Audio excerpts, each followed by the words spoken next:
Inianunsyo ng Malacanang ang pagsibak na rin sa pwesto sa isa pang opisyal ng Overseas Workers Welfare Administration o OWA na si Deputy Director Emma Sinclair.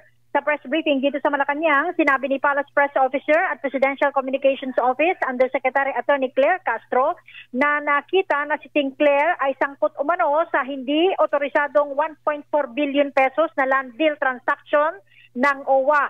Ayon kay Castro, lumabas na may pakikipagsabwatan umano si Sinclair at si dating OWA Administrator Arnel Ignacio sa maanumalyang pagbili ng lupa na umano'y gagamitin sa pagpapatayo ng accommodation area ng OFWs. Dahil dito, pareho anya silang tinanggal na sa pwesto ni Pangulong Ferdinand Marcos Jr.